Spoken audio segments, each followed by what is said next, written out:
우리는 지금 불확실한 시대를 살아가고 있습니다. 아무리 과학기술이 발전해서 미리 예측할 수 있는 것들이 많아지고 경제가 성장해서 먹고 사는 문제에는 큰 걱정이 없어졌다 하더라도 불확실성은 조금도 사라지지 않고 오히려 시대가 지날수록 더욱 커져가는 것을 느낍니다. 특별히 누구도 예상하지 못했던 코로나19 바이러스로 인한 팬데믹을 거치고 난 후에 계속해서 이어지는 심각한 기후 위기, 또 갈수록 심화되는 국제적 갈등과 전쟁, 경제적인 불안정, 그리고 양극화된 정치, 거기다가 무서운 속도로 진화하고 있는 인공지능 기술, 이런 것들로 인해서 최근에는 이 불확실성의 시대를 넘어서 hyper uncertainty, 초불확실성의 시대가 되었다라고 말하기도 하죠. 미국의 사회심리학자 아리 크루글란스키가 쓴 이 불확실한 걸 못 견디는 사람들, 이런 제목의 책이 있습니다.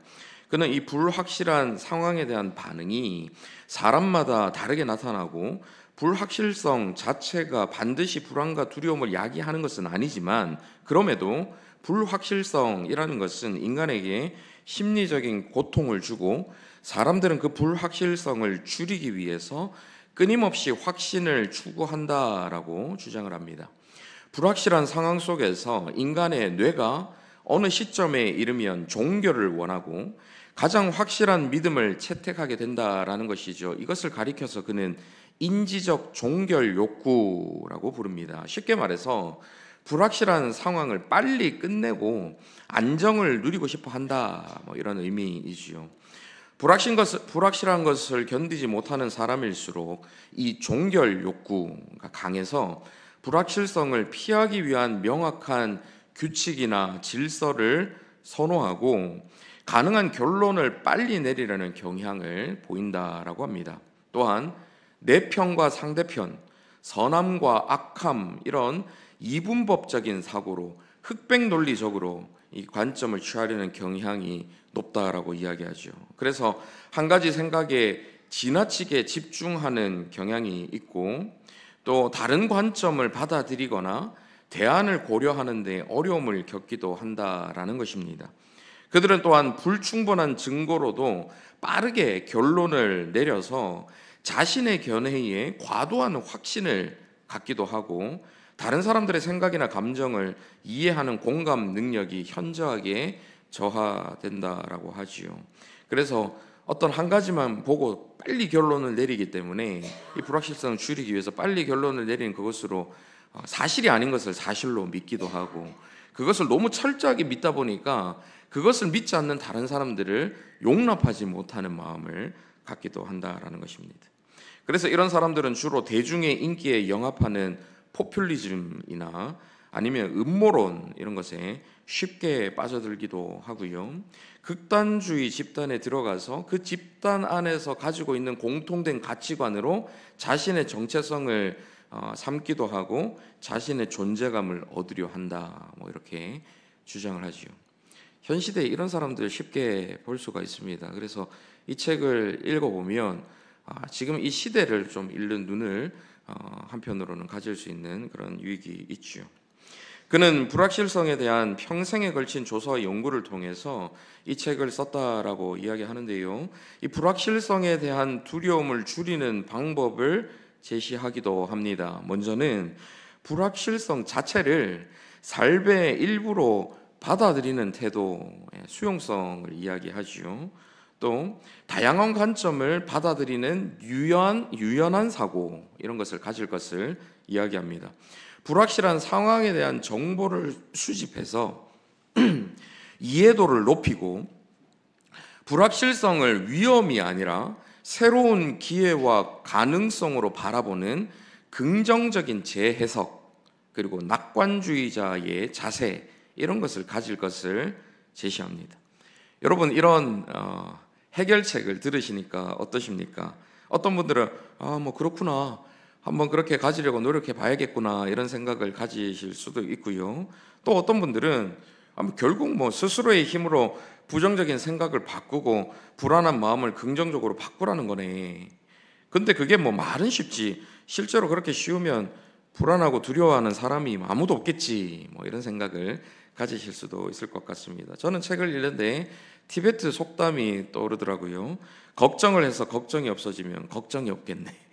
뭐 이런 속담이 떠올랐습니다. 아무튼 삶의 불확실성 앞에서 우리는 삶의 안정감을 찾기 위해서 온갖 노력을 기울입니다. 넉넉한 재정에서 안정감을 찾고요. 관계 속에서 편안함을 가지려고 합니다. 미래에 대한 철저한 계획 속에서 확신과 자신감을 얻으려 하지요. 하지만 이 불확실성에서 오는 불안과 두려움을 해소하기 위한 모든 노력들은 말 그대로 불확실한 일들, 곧 건강이 위협을 받거나 경제가 흔들리거나 예기치 않은 일로 일상이 멈췄을 때 우리가 의지하던 기반이 얼마나 허약한지 알게 되는 것입니다.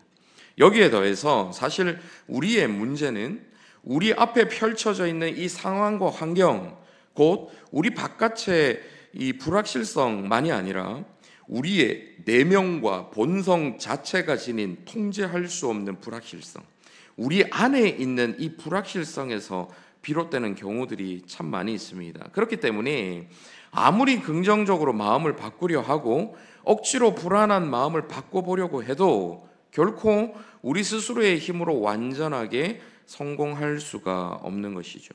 세상의 심리학이 이야기하는 건 우리의 어떤 현상에 대해서 해석할 수 있는 하나의 해석법을 제시해 줄 수는 있을지 몰라도 임상을 통해서 드러나는 관찰을 통해서 이야기하는 하나의 법칙을 제시할 수 있을지는 몰라도 근본적인 해결책을 줄 수 없는 이유가 바로 여기에 있습니다. 우리 내면에 있는 불확실성, 우리의 본성 속에 담겨 있는 연약함에 대한 근본적인 치유법을 이 세상의 심리학은 제시해내지 못한다라는 것이죠. 우리 삶 속에서 지속적으로 반복되고 깊은 영향을 미치는 이 불확실성 속에서 우리는 질문하게 됩니다. 도대체 무엇이 우리를 붙잡아 줄 수 있는가? 이번 주에 묵상하실 베드로전서 후서, 그 중에서도 오늘 저와 여러분이 함께 읽은 본문에는 바로 이 질문에 대한 답이 들어 있습니다. 사도 베드로는 불확실성의 무게 아래에 있는 성도들에게 산소망이라는 확실한 소망을 소개합니다. 이것은 단순히 긍정적인 사고나 막연한 기대가 아닙니다. 이것은 살아있는, 실체가 있는, 흔들리지 않는 소망인 것이죠. 오늘 우리는 이 소망이 무엇인지, 어디에서 오는지, 그리고 우리의 삶을 어떻게 변화시키는지 하는 것을 함께 살펴보도록 하겠습니다.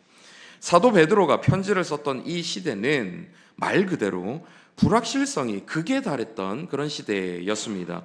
이 편지는 보통 기원후 64년 이후부터 베드로가 순교했다라고 알려져 있는 68년 그 사이에 작성된 것으로 보이는데요. 여러분, 기원 후 64년에 로마에서 무슨 일이 있었는지 다 아시죠? 갑자기 뜬금없는 질문을 받은 이 불확실성 가운데 여러분 너무 스트레스 많이 받지 마시고요. 지난 주일에 제가 말씀드린 사건이다라고 하면은 여러분 이제 좀 아시겠습니까? 이 64년에 로마에서 큰 일이 있었는데 어떤 일이 있었죠? 로마 대화재가 있었죠. 역시 여러분 다 아시잖아요. 불확실하지 않습니다. 로마 대화재 사건이 있었는데요. 이 네로 황제가 로마의 대화재를 그리스도인의 방화 이렇게 몰아붙이죠. 뒤에 이 그리스도인의 방화라고 이야기하면서 그때부터 그리스도인들에 대한 대박해가 시작됩니다. 그 이후에 기록된 것이 바로 이 베드로전서이지요. 그러면 여러분 이 사도 베드로가 이 편지를 작성했을 때의 그 시대의 분위기를 어느 정도 유추하실 수가 있을 것입니다. 베드로는 로마 시에서 일어난 이 엄청난 박해를 직접 눈으로 목격했습니다. 베드로의 이 후반기는 로마에서 있었다. 베드로가 로마에서 있었다라고 전해지기 때문에 이 로마 박해를 직접 눈으로 목격했고 그 박해의 피바람이 로마 제국 전역으로 번져갈 것을 예감한 상태에서 이 서신을 기록한 것입니다. 당시 그리스도인들은 이방 사회 속에서 여러 가지 고난들을 많이 겪고 있었습니다. 특히 이방인들의 이 음란하고 방탕한 삶을 그들은 더 이상 따르지 않고 그들과는 다르게 거룩한 삶, 구별된 삶을 살아가려고 노력했던 모습을 보였지요. 그 모습을 보면서 오히려 이 이방 사람들이 그들을 미워하기 시작합니다. 베드로전서 4장 3절 4절 한번 보십시오. 같이 읽어보실까요? 시작. 너희가 음란과 정욕과 술 취함과 방탕과 향락과 무법한 우상 숭배를 하여 이방인의 뜻을 따라 행한 것은 지나간 때로 족하도다. 이러므로 너희가 그들과 함께 그런 극한 방탕에 다름질하지 아니하는 것을 그들이 이상히 여겨 비방하나. 예전에는 함께 방탕하게 살았던 사람들입니다. 그들과 함께 이방인의 뜻을 따라 행한 것, 지나간 때로 족하다 하는 것은 지나간 때는 그들이 그렇게 했었다라는 거겠죠. 그런데 그 지나갈 때는 그런 모습이었지만 이제는 완전히 달라졌다, 변화됐다라는 것입니다. 예수 그리스도를 만나고 나니까 이제 그들과 어울리지 않게 된 거죠. 그 방탕한 생활에서 떠나간 것입니다.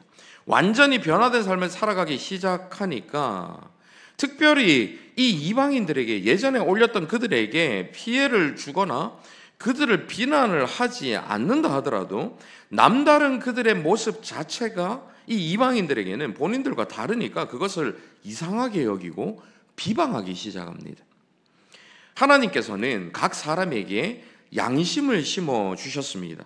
본인들이 방탕하게 살 때는 양심의 거리낌을 의도적으로 무시했거나 아니면 별로 그 거리낌을 느끼지 못하는 상태에 있을지 모르지만 그런 사람들이 구별되고 거룩한 사람들의 모습을 볼 때에 하나님께서 심어주신 그 양심에 찔림을 느끼게 되는 거예요. 저 사람들은 왜 우리와 다르게 살지? 저렇게 살 수도 있는 거네? 하는 것을 바라보면서 그들의 지금 방탕한 삶에 뭔가 이것이 잘못되었음을 구체적으로 뭔지는 알지 못할지라도 구체적으로 하나님에 대해서 알지 못하는 사람이라 할지라도 그 양심 속에서 거리낌이 일어나는 것을 느끼는 것입니다. 불편한 마음이 드니까 어때요? 비방하기 시작하는 거예요.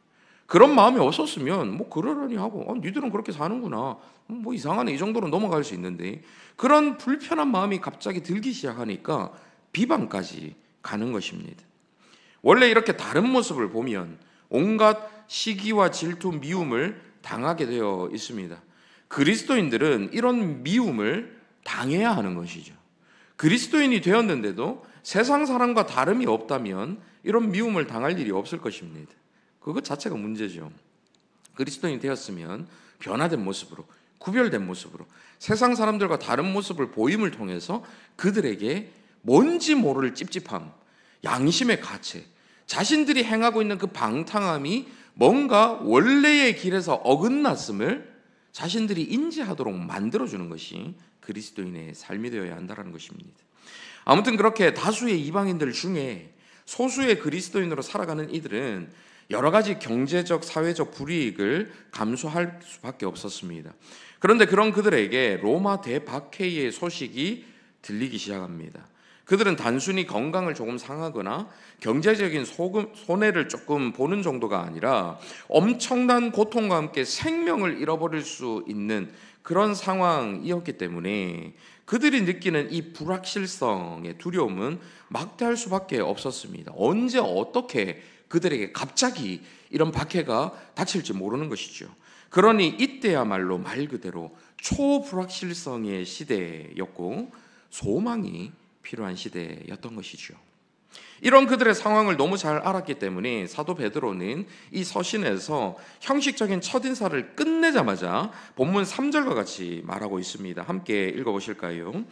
우리 주 예수 그리스도의 아버지 하나님을 찬송하리로다. 그의 많으신 긍휼대로 예수 그리스도를 죽은 자 가운데서 부활하게 하심으로 말미암아 우리를 거듭나게 하사 산 소망이 있게 하시며.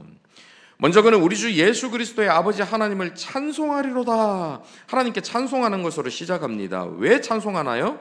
그 이유는 바로 하나님께서 우리에게 산 소망을 주셨기 때문이다 라는 것이죠. 여기서 산 소망이라는 것이 무엇일까요?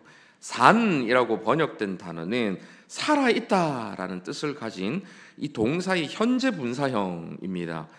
살아있는이라고 직역할 수 있는데요, 이 분사, 현재 분사할 때 분사의 기능 중에는 동사의 움직임과 생동감을 표현하는 역할, 이런 것들이 담겨 있습니다. 그래서 소망 자체가 살아나게 만들고 활력을 주는 소망이다, 이렇게 이해를 할 수가 있지요. 이것을 조금 더 정확하게 이해하려면 이 산소망의 반대말을 생각해 보면 좀 도움이 될 수가 있을 것입니다. 먼저 소망이라는 단어의 반대말은 절망이 될 수가 있겠죠. 아무런 희망이 없거나 그 희망이 상실된 상태, 절망적인 상태라고 할 수 있을 것입니다. 그러면 산소망의 반대말은 무엇일까요? 죽은 소망이라고 할 수가 있겠죠. 죽은 소망이 표현하는 것은 무엇일까요? 헛된 소망, 거짓 소망, 이런 것 아니겠습니까? 19세기 프랑스 단편 소설에서 유래된 희망 고문이라는 말, 여러분 많이 다 들어보셨을 것입니다. 절망적인 상황에서 완전히 희망이 전혀 없다면 포기할 수가 있겠지만, 작은 가능성이 보이면 그 작은 희망, 그 헛된 희망에 계속 매달리게 되는 것이죠. 결과적으로는 더 큰 고통과 실망을 겪게 만드는 것입니다. 그렇기 때문에 그 희망은 결국 고문이 된다, 이렇게 표현하죠. 이렇게 실현되기 어려운 소망, 좋은 결과가 보장되지 않는 애매한 소망이 바로 이 산소망과 반대되는 헛된 소망, 죽은 소망이 아닐까 생각해 볼 수가 있습니다.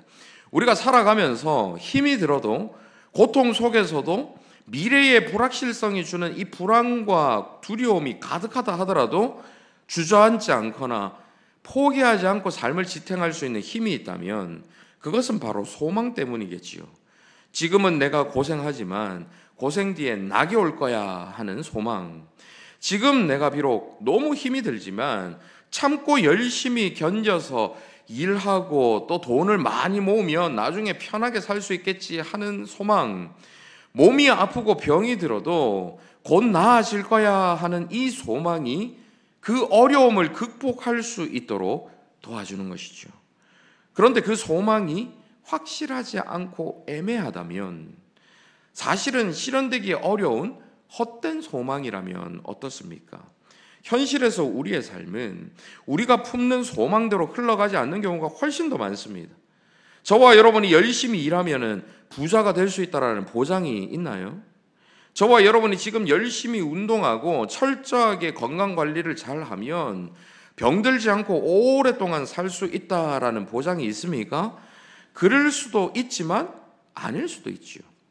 아무도 그것을 확실하게 알 수 없고 보장해 줄 수가 없는 것입니다.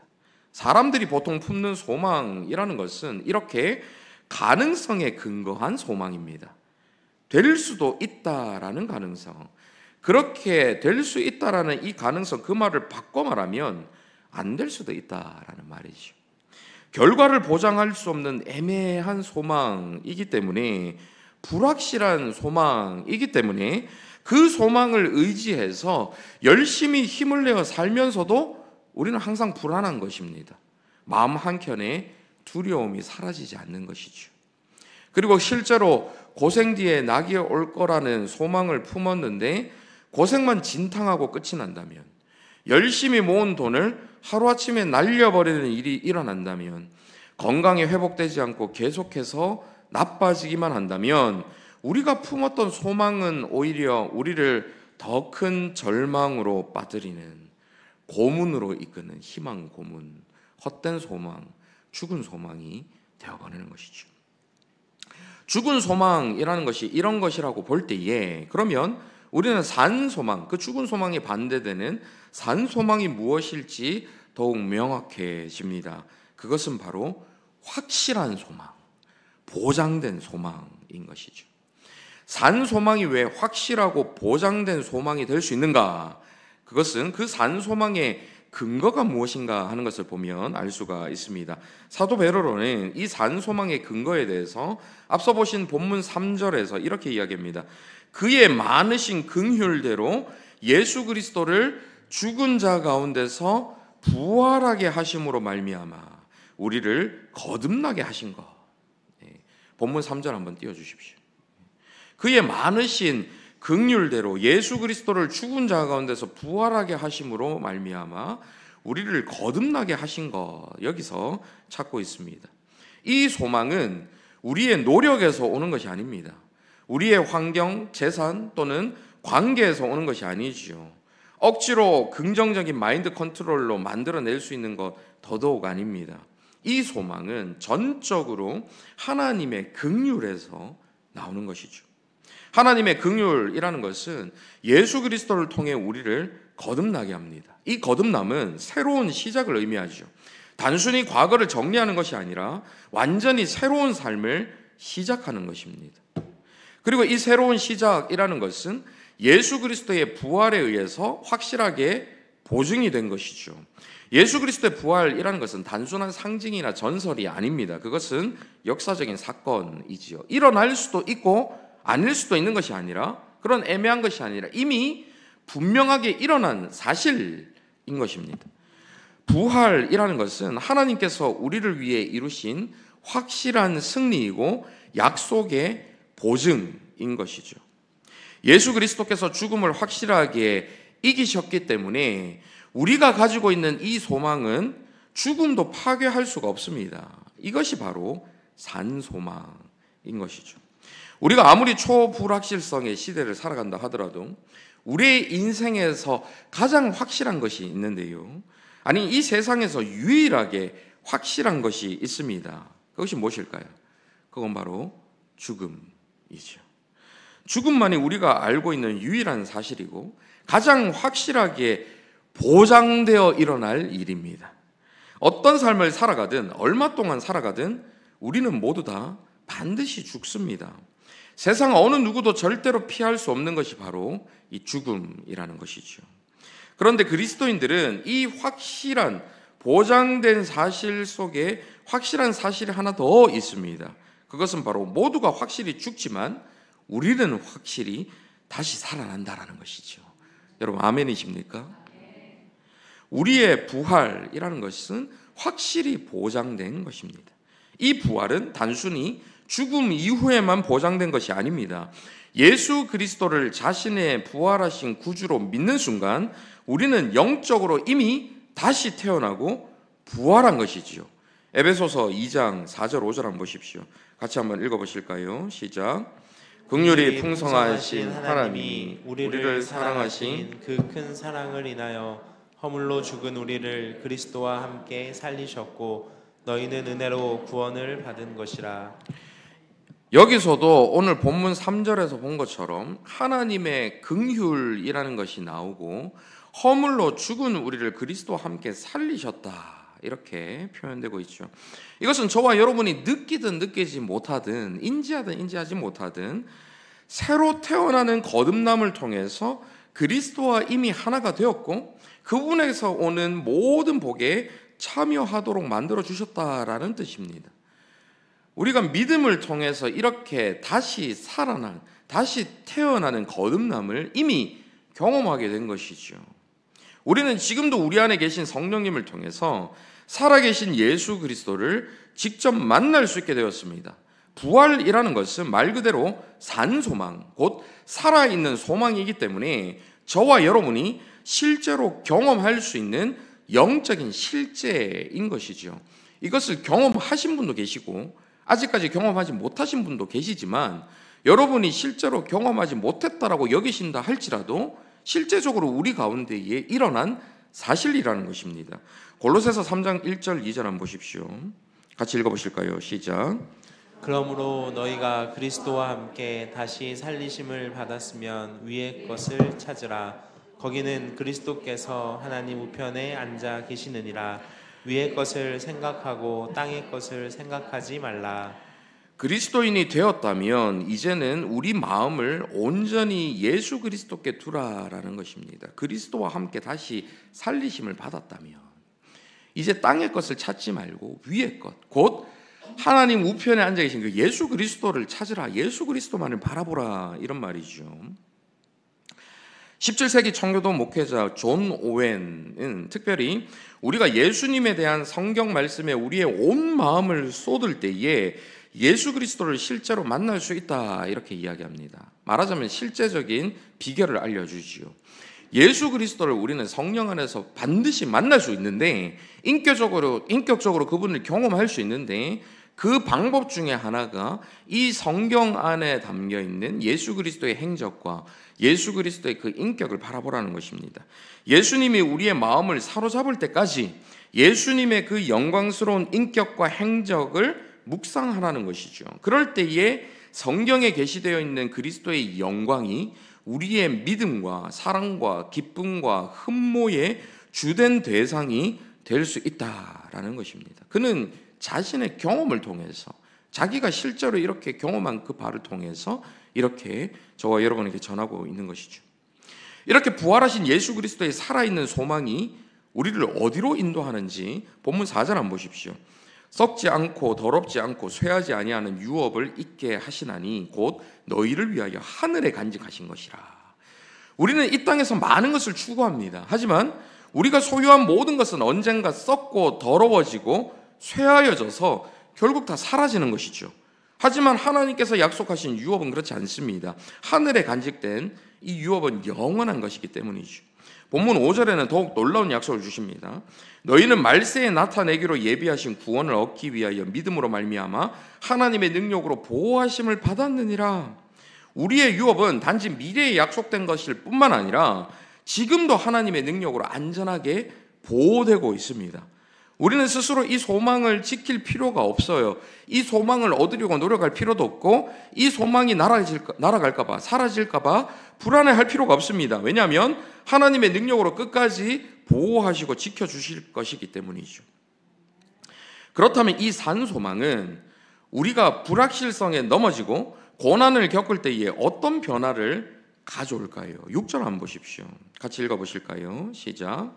그러므로 너희가 이제 여러 가지 시험으로 말미암아 잠깐 근심하지 되지 않을 수 없으나 오히려 크게 기뻐하는도다.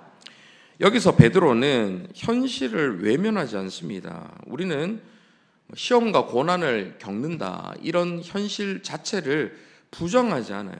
그리고 때로는 이 고난이 우리를 근심하게 만든다라고 이야기를 합니다. 하지만 이 고난, 이 시련은, 이 시험은 잠깐이다라고 말하죠. 영혼의 관점에서 보면 이 땅의 모든 고난은 결국에는 끝이 있다라는 것입니다. 사도 바울도 동일한 고백을 하는데요. 고린도후서 4장 16절에서 18절 한번 보십시오. 그러므로 우리가 낙심하지 아니하노니 우리의 겉사람은 낡아지나 우리의 속사람은 날로 새로워지도다. 우리가 잠시 받는 환난에 경한 것이 지극히 크고 영원한 영광에 중한 것을 우리에게 이루게 함이니 우리가 주목하는 것은 보이는 것이 아니요 보이지 않는 것이니 보이는 것은 잠깐이요 보이지 않는 것은 영원함이라. 사도 바울에게는 지금 베드로가 말하는 이 산 소망이 실제로 있었습니다. 여러분, 베드로도 그렇고 사도 바울도 그렇고 그냥 단순히 막연한 이야기를 하는 게 아니에요. 교리적인 이야기를 하는 것이 아닙니다. 그들은 실제로 피부로 느껴지는 고난을 받았어요. 살이 패이고 피가 흐르는 고난을 당했습니다. 그런데 그 고난 속에서 막연한 이야기를 하는 게 아니라 실제로 이 소망을 경험하고 이 소망이 자신에게 있다는 것을 느끼고 나서 이 소망을 이야기하는 것입니다. 그러면서 실제적으로 예수 그리스도 안에서 이 소망을 품고 나니까 이 땅에서 누리는 이 잠깐의 고난이 말 그대로 그냥 잠깐이다, 경한 것이다, 가벼운 것이다. 왜냐? 우리는 영원한 영광 속에서 살아가는 사람들이기 때문에 이런 것들은 극복할 수 있다는 것을 이야기하는 거예요. 이것은 단순한 마인드 컨트롤이 아닙니다.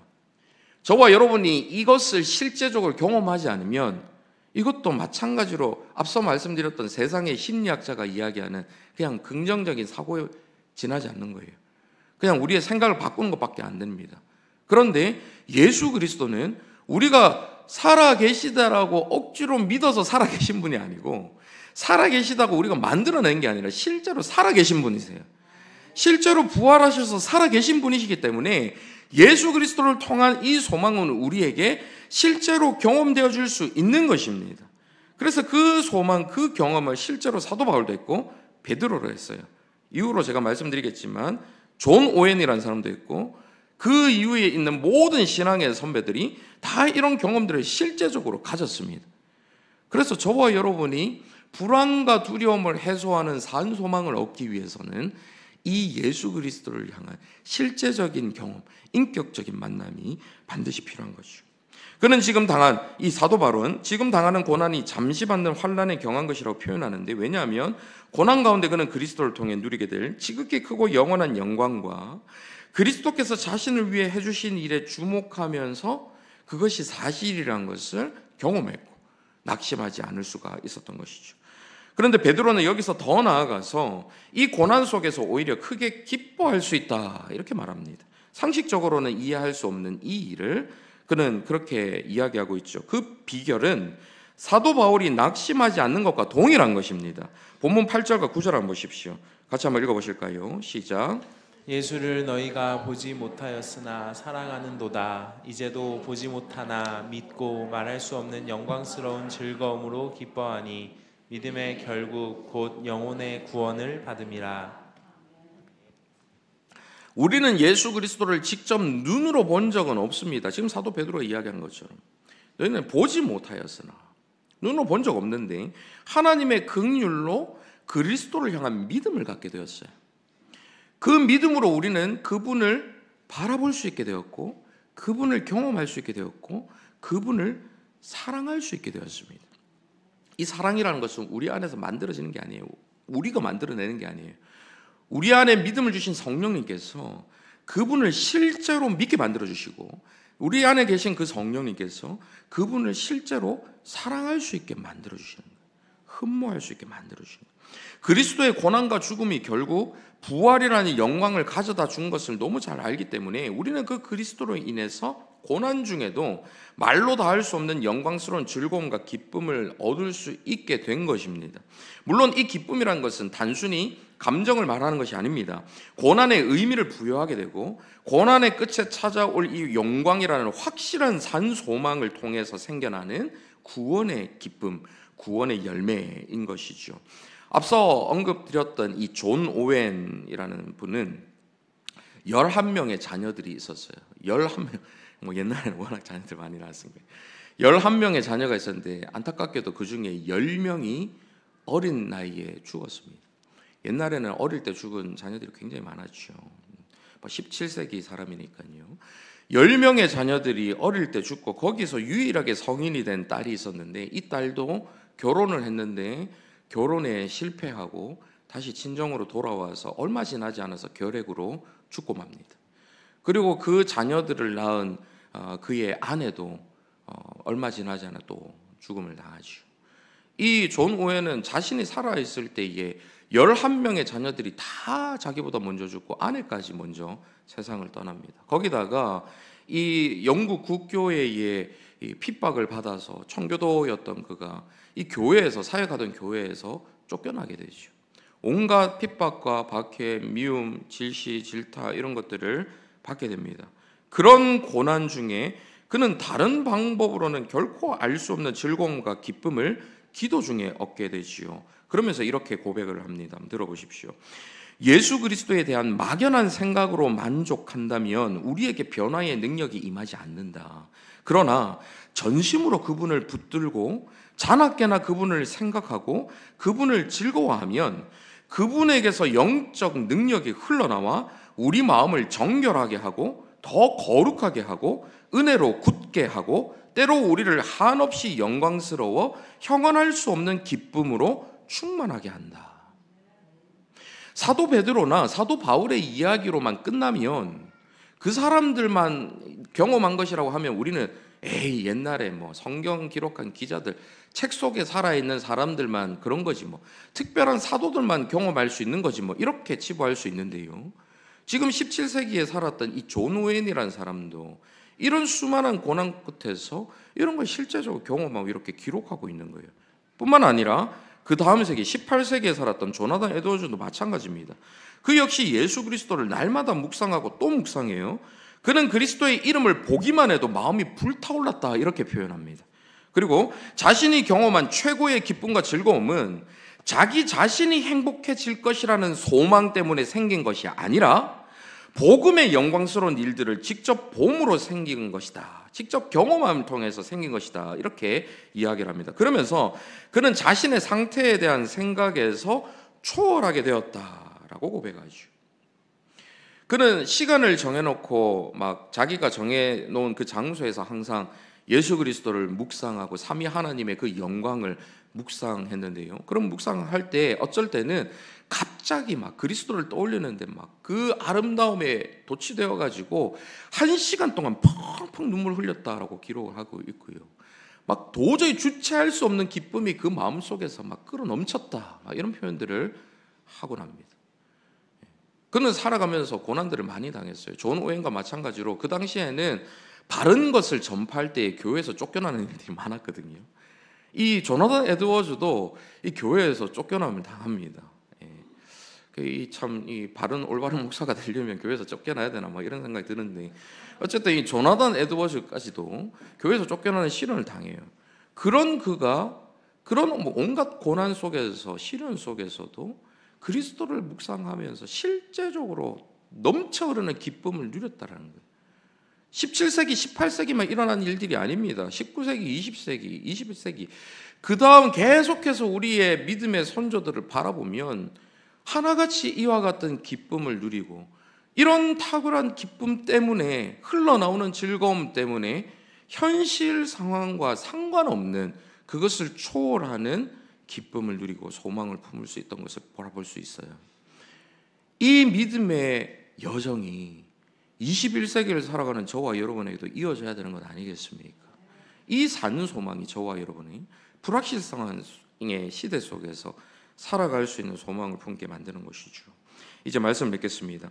우리는 지금 불확실한 시대를 살아가고 있습니다. 저와 여러분을 비롯한 우리 대한민국의 모든 국민들은 지난 한 주 더욱 불확실한 시간을 보냈고 지금도 그 시간이 이어지고 있습니다. 하지만 저와 여러분은 그 불확실성 앞에서 불안과 두려움을 가질 필요가 없습니다. 왜냐하면 부활하신 예수 그리스도께서 저와 여러분의 살아있는 소망이 되시기 때문입니다. 이 산 소망은 단순히 미래에 대한 막연한 낙관이나 기대가 아닙니다. 이미 이기신 예수 그리스도의 완전한 승리에 기초한 확실한 약속을 근거로 가지는 보장되어 있는 소망이기 때문이죠. 그 옛날 신앙의 선배들이 실제로 만났던 예수 그리스도를 저와 여러분도 실제로 만날 수 있기를 바랍니다. 그리하여 어떠한 상황 속에서도 그리스도 안에서 불안과 두려움이 아니라 기대와 소망을 품고 살아가는 저와 여러분 다 되시기를 간절히 바랍니다. 아멘. 이 시간 말씀을 생각하며 함께 찬양했으면 좋겠는데요. 주님 다시 오실 때까지 함께 고백하시겠습니다.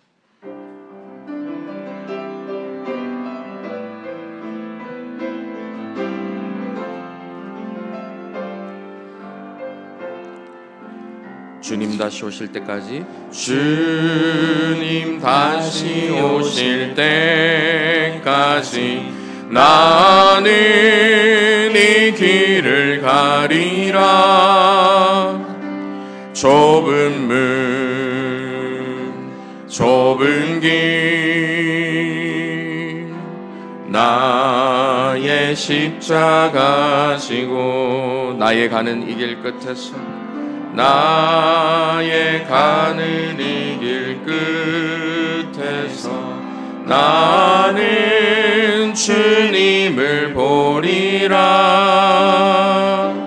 영광의 내 주님 나를 맞아주시니. 주님 다시 오실 때까지, 주님 다시 오실 때까지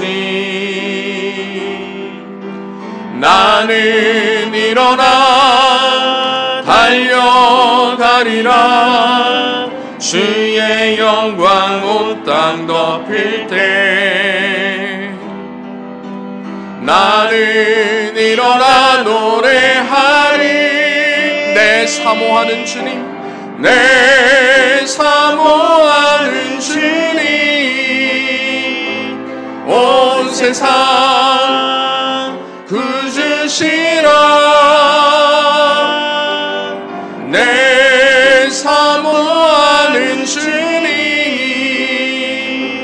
영광의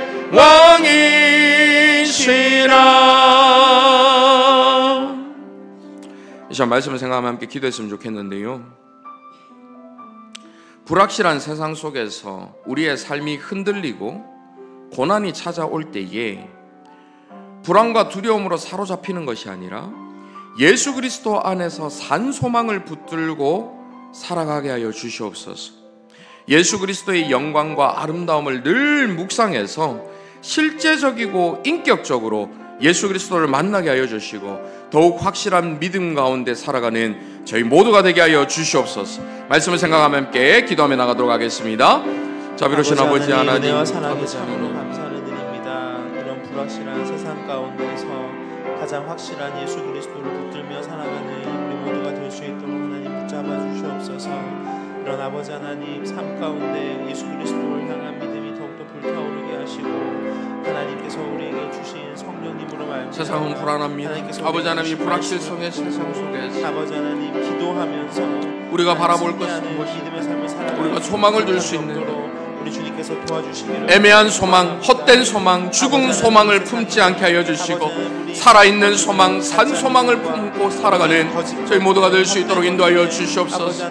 아버지 하나님, 이 불확실한 시대 속에서 아버지 하나님께서만 확실하게 우리에게 소망을 주실 수 있다는 것을 기억하며 그 살아있는 소망을 품고 살아가는 저희 모두가 될 수 있도록 역사하여 주시옵소서. 긍휼이 풍성하신 아버지 하나님, 우리가 세상에서 얻을 수 있는 모든 소망이 다 막연하고 헛된 것뿐임을 고백합니다. 괜찮아, 다 잘 될 거야 하는 막연한 긍정의 소망은 희망 고문이 되어서 우리에게 더 큰 절망을 남깁니다. 그런 과거의 경험들이 또다시 우리를 불안하게 만들고 두렵게 만듭니다. 하지만 오늘 말씀을 통해 저희가 예수 그리스도의 부활이 보장하는 살아있는 소망을 품게 하심에 감사드립니다. 이 확실한 소망으로 어떠한 상황 속에서도 흔들림 없이 부활의 삶을 담대하게 살아가는 저희 모두가 되게 하여 주시옵소서. 우리의 영원한 산 소망 되시는 예수 그리스도의 이름으로 기도하옵나이다. 아멘.